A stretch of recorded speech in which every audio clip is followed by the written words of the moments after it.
Shalom, welcome back, subscribers. I really appreciate you all. I just want to put that out up front. Today's message is probably something you all are familiar with, but I want to reiterate what you probably already know about drama. I'm assuming most of you are already high school graduates and you know what I'm talking about. You know what drama is. You have seen, oh, look at this. This guy's demanding all my attention while I'm out here shooting this video. It's ridiculous. Oh, and I forgot to do one thing for you guys too. It is a rainy, overcast day here on Shofar Mountain. But I've already gotten some stuff done. I've hung my laundry out so the rain can rinse it. And I've fed my animals. I have cleaned up my solar dehydrator area and used a magnetic wand to pick up some tacks and little brad nails that I dropped when I was working out there on those trays earlier. I have a video on that. So that's where I am. That's what I'm doing. And I'm shooting a video today about the drama. The phrase "save the drama for your mama" is actually spare your mama too. Save the drama, period. You know what I'm talking about. People pointing at other people and talking about them, probably falsely, but maybe half-truthfully, and then whispering in the ears of other people and pointing at that person. It's kind of like bullying. It's also like disinformation and misinformation. You tell a half-truth or a half-lie about somebody, just enough to get doubt in the minds of other people, and you all focus it on one individual. And it's kind of what politicians do too. If you look at how politicians are and how half the time they don't even know what they're talking about, but they talk very, very much like they do, that's the same kind of drama. And it takes a very, I don't want to say special, but singular individual to actually want to do that for a lifetime. Because my gosh, they can't have a soul. Or if they do have a soul, it's going to be so much harder for them warring against that. Because that whole thing, that whole drama is of the adversary. And I know there are people out in the audience who don't believe in Satan. But I know pretty much if you're an adult in this world, you understand what evil is. Even if you're part of the evil, you know it's evil. And you know what good is. And those terms and those concepts come from the Bible. Definitely clearly defined there. And I haven't studied other belief systems enough to know, but I know the vague generalization about Buddhism is sort of the do unto others as you would have them do unto you. If you're acting badly in this lifetime, when you get reincarnated into your next one, it's going to affect how you're reincarnated. You can either go up if you've been doing good by other people, or you go down.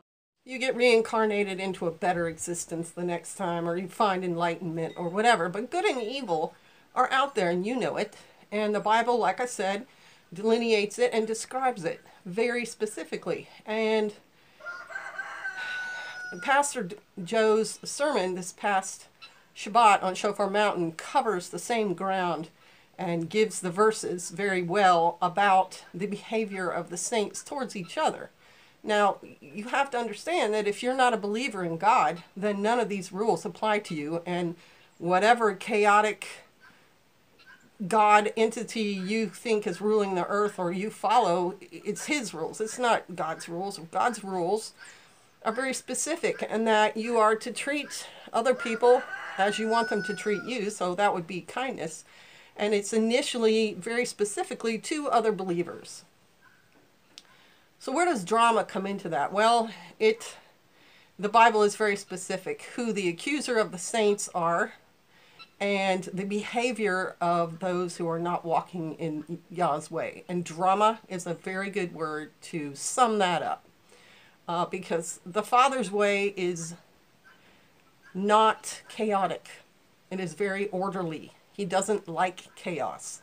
Also, in 1 Timothy 2:2, it describes a life for the believers as peaceful and quiet. So drama is the opposite of peaceful and quiet.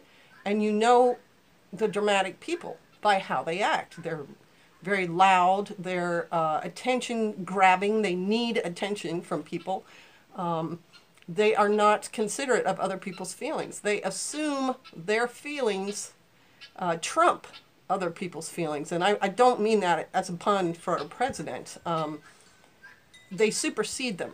That their feelings and things that are going on in their life, their goals and where they're going is more important than yours.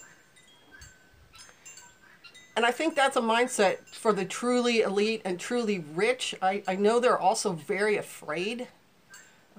They don't want to interact with normal people, and they want to keep everyone at a distance. And there are those sociopath, psychopathic tendencies in people to just want to get out of the sheep as they look at us. Everything they can, they just want to squeeze us, but they also want to keep us at a distance. And so it's people like that who are self-centered, who are attention-seeking, who are not caring about other people's feelings. And even in their conversation, you'll know it because they only talk about themselves. They may ask once about what's going on with you, but they don't really listen. And then they go right into themselves. I'm telling you this because you do not want those people in your group unless you're going to be a group with those people. And I will make a prediction that once you're all in a group together, you won't be able to stay in it because you'll be causing so much drama. You'll just split yourselves up. And then they'll move on to the next set of people and bedazzle them some way and then take advantage of them and then cause the drama and leave. It's exhausting. If you're trying to form a MAGA mutual assistance group or a preparedness group or a barter system or any of those things where you need to cooperate with other people, like a church congregation or even a co-op, you don't need the drama. See, even the guineas don't like it. Actually, they're kind of watchdogs, so they cause their own style of drama. But you don't want those people in your group because the Father promises you a life of peace and quiet. And so when these people bring their chaos into your peace and quiet, they're ruining your shalom. The Father doesn't want that for you. The Father wants the shalom. And that's what he promises when you stay within his guidelines and his straight, narrow way. So it's taken me a while to figure all this out because when you're younger, you don't always have the perspective to look on the drama for what it is. And it can be very, very exciting. And if you're a good-looking person or an attention-grabbing person, it feels good to you to feed your soul and your need. But the Father is constantly whispering and showing you things. And now that I'm older and semi-retired, at least a little bit retired, that peace and quiet is amazing. You definitely want to live in that. You want to raise your children in that. You don't want to raise your children in drama. You want them to be able to deal with it or avoid it, to identify it so they can keep away from it, but you do not want to raise them in there. And some of the comments I get on my videos, some of the observations that other people have of the chaos that's going on in this world is just a testimony to following the chaos leads to just more chaos. So I'm gonna give you just a tiny bit of advice and tell you to avoid it. Look for people with a peaceful, quiet soul who are interested in you and not what you have or what they can get out of you. And be that for other people too. If you're going to form a group, you need to be willing to care about the people in your group, give to them, help support them in a quiet way.